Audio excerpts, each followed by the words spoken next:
नमस्कार, के news national के मंच पे आपका स्वागत है। मैं हूं जागृति। देखते हैं देश विदेश की बड़ी खबरें। एक नजर हेडलाइंस पे।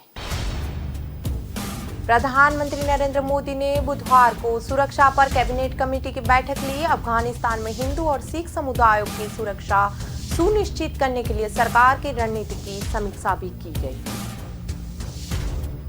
दक्षिण पश्चिम हेती में शनिवार को 7.2 तीव्रता का शक्तिशाली भूकंप, मरने वालों के आंकड़ों में लगातार बढ़ोतरी।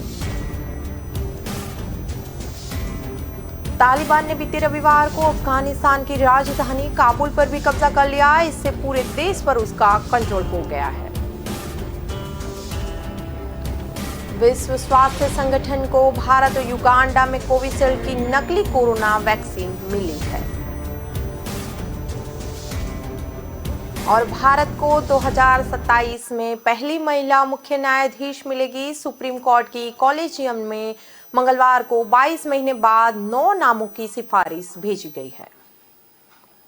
खबरें विस्तार से देखते हैं। अफगानिस्तान में बदलते हालात के बीच 24 घंटे में दूसरी CCS की बैठक हुई। प्रधानमंत्री नरेंद्र मोदी ने बुधवार को सुरक्षा पर कैबिनेट कमेटी की बैठक ली, जिसमें अगले कुछ दिनों में अफगानिस्तान से भारतीय नागरिकों को निकालने और अफगानिस्तान में हिंदू और सिख समुदायों की सुरक्षा सुनिश्चित करने के लिए सरकार की रणनीति की समीक्षा भी की गई।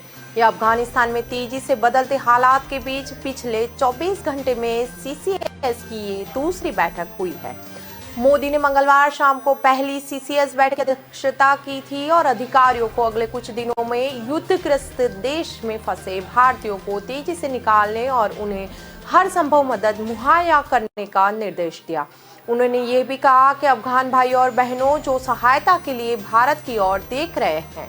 बैठक में रक्षा मंत्री राजनाथ सिंह, केंद्रीय गृह मंत्री अमित शाह, वित्त मंत्री निर्मला सीतारमण, विदेश मंत्री डॉक्टर S जयशंकर ने बैठक में भाग लिया था। हालांकि बैठक का विवरण साझा नहीं किया गया। सूत्रों से ये पता चल रहा है कि प्रधानमंत्री ने सरकार द्वारा तैयार की गई रणनीतियों की भी समीक्षा की थी। सरकार ने मंगलवार को अफगानिस्तान में स्थिति से निपटने के लिए कहा। उन्होंने पहले ही अधिकारियों को हिंदू और सिखों की सुरक्षा सुनिश्चित करने का निर्देश दिया है और अधिकारियों को काबुल में अपने नेताओं के संपर्क में रहने को भी कहा गया। इन घटनाक्रमों की जानकारी रखने वाले सूत्रों ने यह भी बताया कि सरकार अफगानिस्तान के हिंदू और सिखों को शरण देने का भी इरादा रखती है।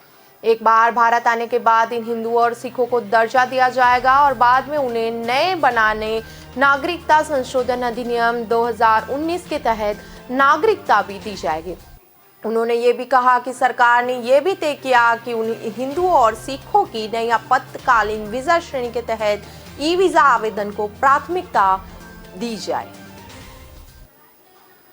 दक्षिण पश्चिम हेती में शनिवार को 7.2 तीव्रता की शक्तिशाली भूकंप में मरने वालों का आंकड़ा लगातार बढ़ा जा रहा है। हेती के नागरिक सुरक्षा सेवा प्रमुख जेरी चांडलर के मुताबिक भूकंप से अब तक 1297 लोगों की मौत हुई है। बताया जा रहा है कि कम से कम 2800 लोग घायल हो गए। भूकंप के कारण सैकड़ों घर ढह गए हैं। इसके कारण लोग सड़कों पर भी आ गए। शनिवार को भूकंप आने से कई शहर पूरी तरह से तबाह हो चुके हैं और भूस्खलन होने से भूकंप से बुरी तरह प्रभावित 2 समुदायों के बीच बचाव अभियान प्रभावित हो रहा है। भूकंप के कारण कोरोना वायरस महामारी से पहले भी बुरी तरह प्रभावित हेती के लोगों की पीड़ा और भी बढ़ गई है।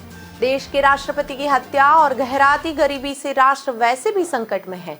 अमेरिका के भूगर्भीय सर्वेक्षण की ओर से कहा गया कि भूकंप का केंद्र राजधानी पोर्टो और प्रिंस से करीब 125 किलोमीटर की दूरी पर है। अगले हफ्ते की शुरुआत में संकट और भी बढ़ सकता है क्योंकि तूफान ग्रेस सोमवार या मंगलवार तक हेती पहुंच सकता है। भूकंप के बाद दिन भर और रात तक झटके महसूस किए जाते रहे। बेघर हो चुके वे लोग उनके घर ढहने के कंगार पर है। उन्होंने खुले में सड़कों पर रातें बिताना पड़ी। प्रधानमंत्री एरियल हेनरी ने कहा कि ऐसे स्थानों पर मदद भिजवाते रहने जहां पर शहर तबाह हो चुके हैं और अस्पताल मरीजों से भरे हैं।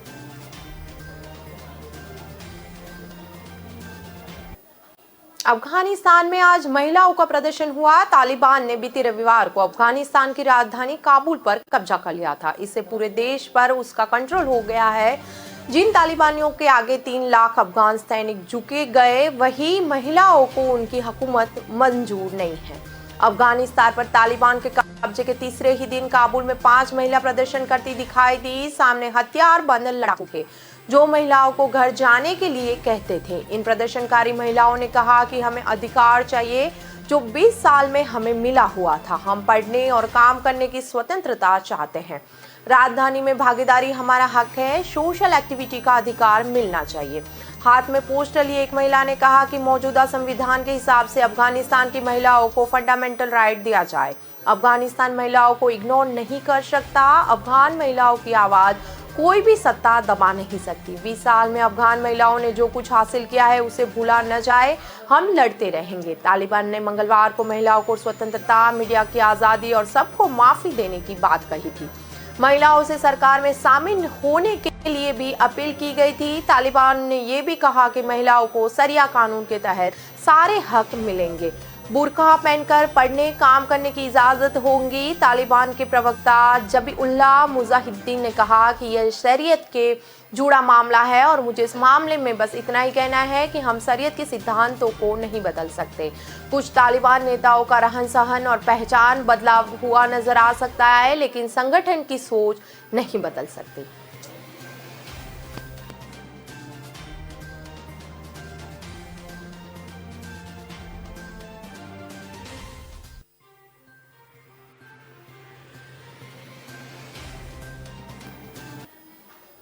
वैक्सीन लगवाने से पहले जांच ले।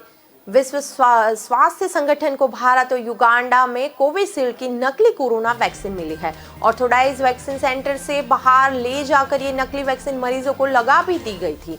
नकली कोविशील्ड मिलने के बाद WHO ने मेडिकल प्रोडक्ट्स को लेकर चेतावनी भी जारी की है। इधर कोविशील्ड बनाने वाली company serum institute of India ने कहा कि वह कोविशील्ड को 5 और 2 ml की शीशियों में सप्लाई नहीं करता है। WHO ने कहा था कि लिस्ट में दर्ज वैक्सीन के नकली होने की पुष्टि की गई है। इनके बारे में WHO को भारत और युगांडा में मरीजों के स्तर से भी जानकारी मिली थी। उनके नकली होने का पता वैक्सीन पर लिखी जाने वाली जरूरी जानकारी लगातार मिस होने पर चला था। WHO ने कहा कि नकली कोरोना वैक्सीन की पहचान करके इसे तुरंत ही नष्ट किया जाना चाहिए। नकली वैक्सीन दुनिया भर में लोगों की सेहत से जुड़ा बहुत बड़ा खतरा है। इससे रिस्क जोन में आने वाले लोग और स्वास्थ्य सुविधाओं पर एक्स्ट्रा लोड बढ़ सकेगा।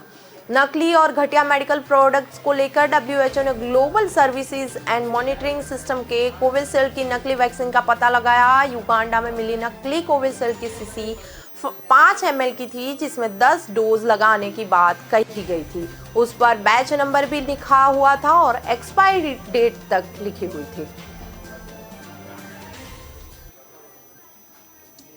भारत को 2027 में पहली महिला मुख्य न्यायाधीश मिल सकेगी।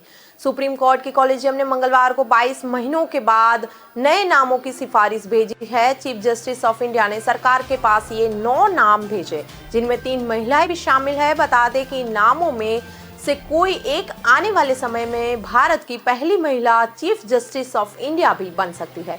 सरकार को भेजे गए नामों में कर्नाटक उच्च न्यायालय के न्यायमूर्ति BV नागरत्ना का नाम भी शामिल है, जो अब पदोन्नत होकर 2027 में देश की पहला महिला CJI बन सकती है।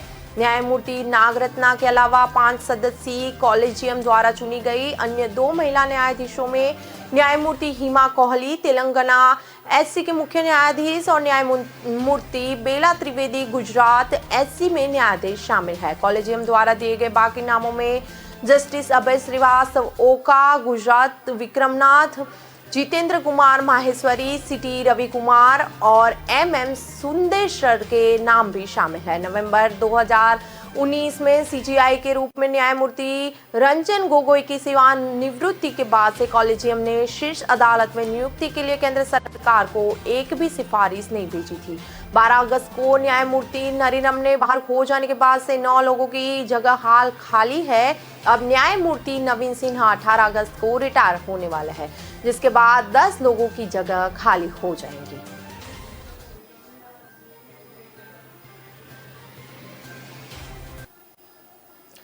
ब्रेक के बाद फिर से मिलते हैं।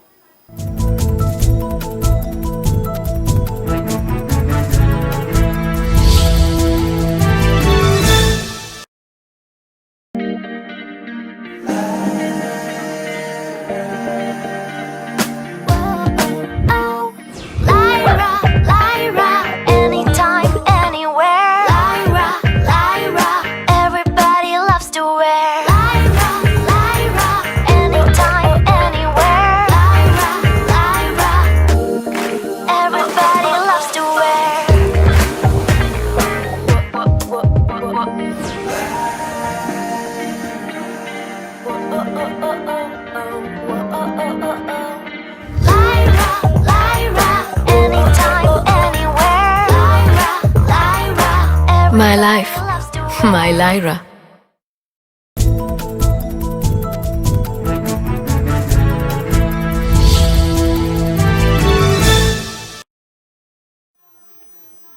ब्रेक के बाद एक बार फिर के न्यूज के मंच पे आपका स्वागत है।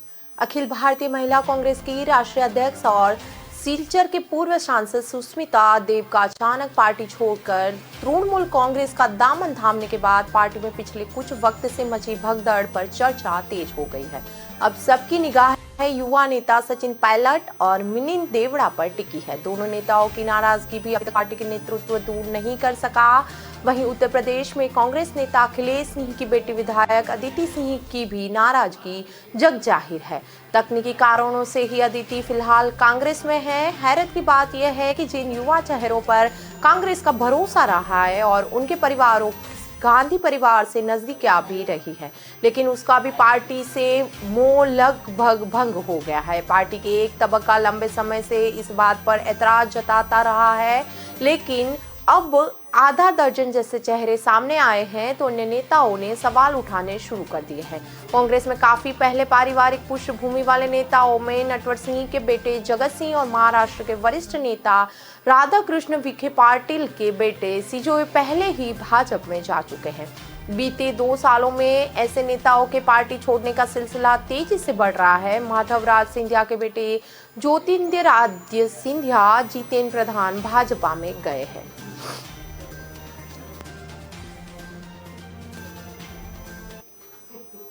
अफगानिस्तान पर मोदी की मीटिंग में प्रधानमंत्री नरेंद्र मोदी ने अफगानिस्तान में तालिबान के कब्जे के बाद बने हालात पर कैबिनेट कमेटी ऑन सिक्योरिटी की मीटिंग की।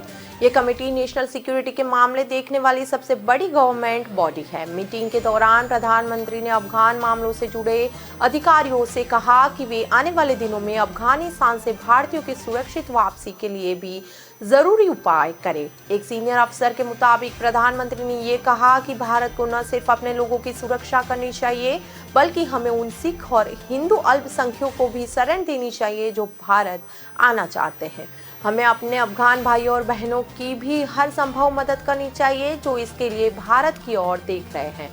इन बैठक में गृह मंत्री अमित शाह, रक्षा मंत्री राजनाथ सिंह, वित्त मंत्री निर्मला सीतारमन, विदेश सचिव Harshvardhan Shringla, national security advisor Ajit Doval शामिल हुए। विदेश मंत्री एस जयशंकर देश के बाहर होने की वजह से इस बातचीत में शामिल नहीं हो पाए। अफगानिस्तान में भारत के राजदूत रहे रुदेंद्र टंडन भी बैठक में मौजूद थे।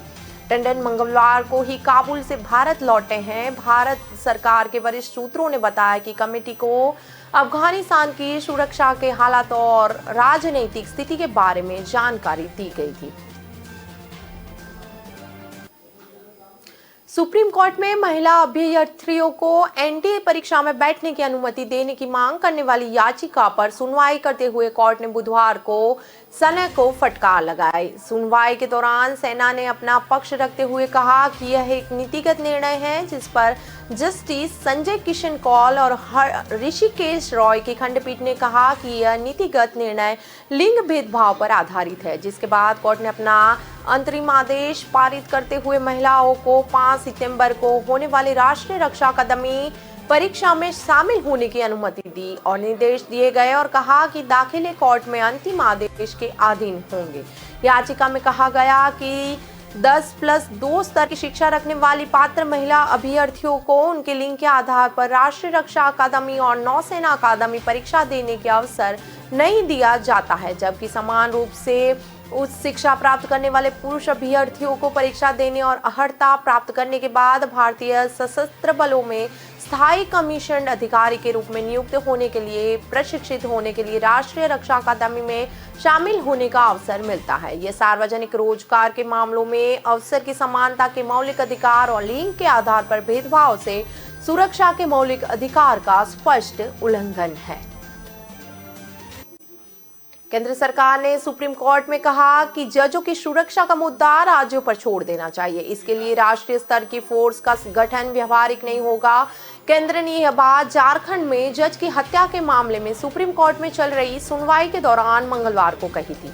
सुप्रीम कोर्ट ने कहा था कि क्या देश भर में जजों की सुरक्षा के लिए राष्ट्रीय स्तर की फोर्स गठित की जा सकती है। Chief justice N V. Ramana, justice Suryakant और अनिरुद्ध बोस की पीठ ने मामले में जवाब दायर न करने पर राज्यों को कड़ी फटकार भी लगाई थी। कोर्ट ने राज्यों को चेतावनी दी, अगली सुनवाई पर अगर जवाब दायर नहीं दिया गया तो वे सभी 1-1 लाख रुपये का जुर्माना लगाएंगे। ज्ञात हो कि धनबाद के जज उत्तम आनंद की ऑटो से टक्कर मारकर हत्या करने के मामले में जजों की सुरक्षा के मुद्दे पर सुप्रीम कोर्ट ने स्वतः संज्ञान लिया था। मामले में देश के सभी राज्यों के जजों की सुरक्षा को लेकर जवाब मांगा गया। केंद्र सरकार की ओर से सॉलिसिटर जनरल तुषार मेहता ने पीठ के समक्ष कहा, उन्होंने भी सभी राज्यों के जजों की सुरक्षा पर गाइडलाइंस जारी की है। केंद्रीय गृह मंत्रालय ने जजों की सुरक्षा के लिए राज्यों को व्यापक निर्देश जारी किए हैं।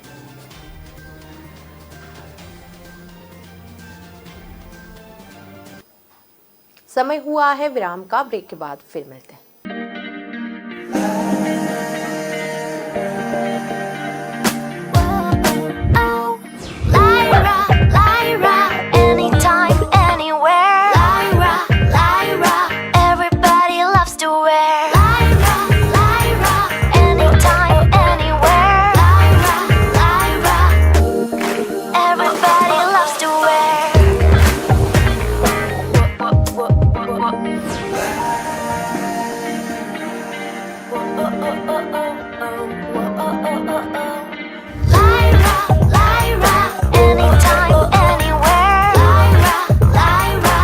My life, my Lyra.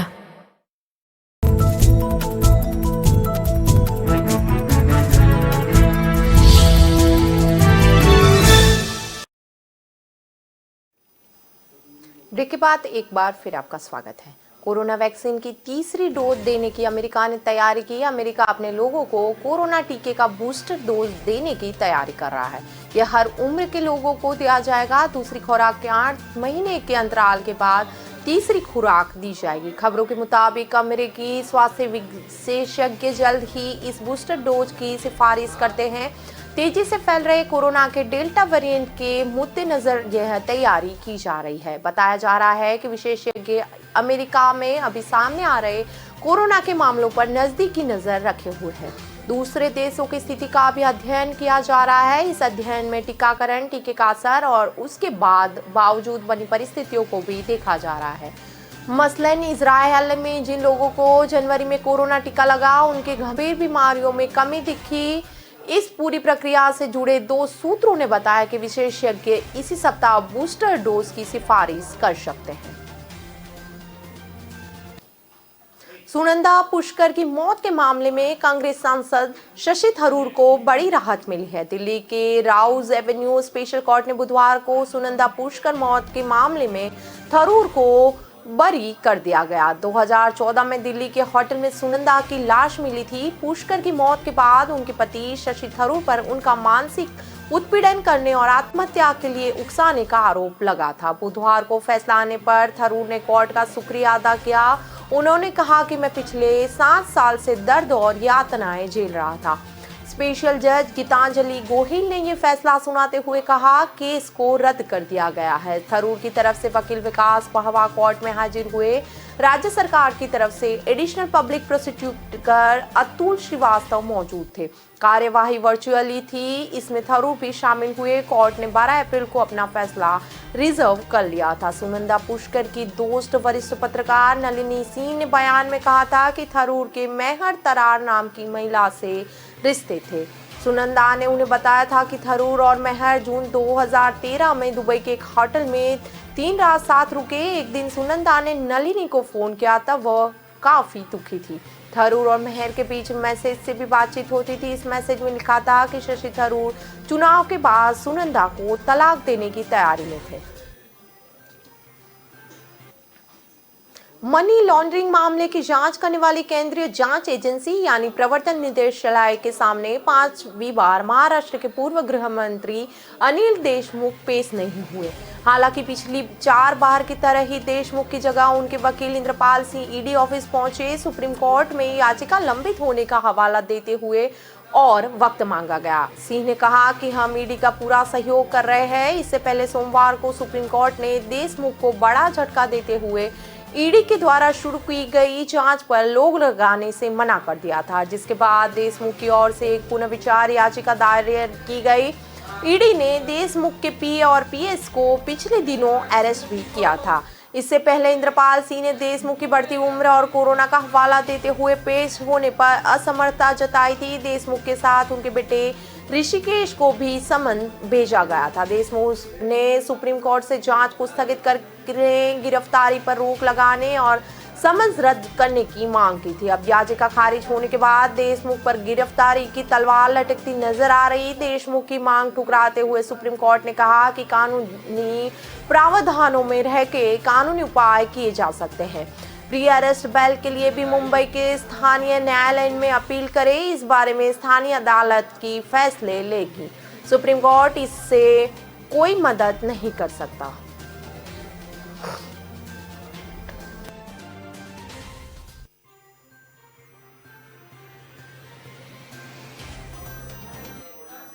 आतंकवादियों ने कश्मीर में एक बार फिर भाजपा नेता को निशाना बनाया। कुलगांव में मंगलवार को आतंकवादियों ने भाजपा नेता जावेद अहमद डार पर गोलियां चलाई। इस हमले में डार की मौत हो गई। 5 दिन पहले राजौरी में भाजपा नेता जसबीर सिंह के घर आतंकवादियों ने ग्रेनेड अटैक किया था। इस हमले में 2 साल के मासूम वीर सिंह की भी मौत हो गई थी। 17 अगस्त कुलगांव में ब्राजलू जागीर में जावेद अहमद डार पर आतंकियों ने तब गोलियां बरसाई जब वो अपने घर के बाहर टहल रहे थे। आतंकियों ने डार पर कई गोलियां चलाई, जिसकी उनकी मौत मौके पर ही हो गई। 12 अगस्त को आतंकवादियों ने रात के वक्त बीजेपी के मंडल अध्यक्ष जसबीर सिंह के घर ग्रेनेड अटैक किया। उस वक्त जसबीर अपने परिवार के सदस्यों के साथ बैठे हुए थे। उनके भतीजे 2 साल के वीर की जान इस हमले में चली गई थी। जसबीर समेत 5 लोग गंभीर रूप से घायल थे। 9 अगस्त को एक और हमला हुआ था, जिसमें अनंतनाग में आतंकियों ने बीजेपी नेता गुलाम रसूल डार और उनकी पत्नी को गोली मारकर हत्या कर दी थी। वे भाजपा किसान मोर्चा के अध्यक्ष थे। दिन दहाड़े आतंकवादियों ने चौराहे पर डार को गोली मारी थी। सुप्रीम कोर्ट ने बुधवार को महाराष्ट्र सरकार की उस याचिका को खारिज कर दिया, जिसमें राज्य के पूर्व गृह मंत्री अनिल देशमुख के खिलाफ सीजीआई द्वारा दर्ज की गई प्राथमिकी से पुलिस अधिकारियों के स्थानांतरण, तैनाती और एक पुलिस अधिकारी के बहाली से संबंधित 2 पैराग्राफ हटाने का अनुरोध किया गया था। जज डी.वाई. चंद्रचूड़ और एम.आर. शाह की पीठ ने कहा कि वह मुंबई हाईकोर्ट के 22 जुलाई के आदेश में हस्तक्षेप नहीं करना चाहती। इसके साथ ही पीठ ने याचिका खारिज कर दी। न्यायालय ने यह भी कहा कि किन पहलुओं पर जांच होनी यह निर्धारित कर वह केंद्रीय अन्वेषण ब्यूरो से जांच कराने के संवैधानिक अदालत के आदेश को कमतर नहीं कर सकता। सुप्रीम कोर्ट ने कहा कि सीबीआई को आरोपियों के सभी पहलुओं की जांच करने की और हम उन्हें सहमति नहीं कर सकते।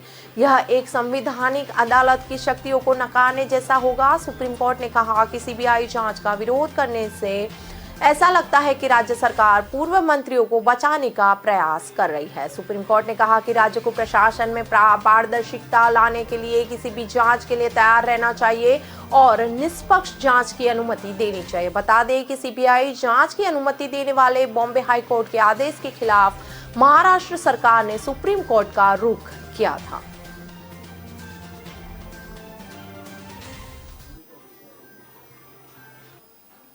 अब तक की खबरों में बस इतना ही। और खबरों के लिए जुड़े रहें के न्यूज़ के साथ। नमस्कार।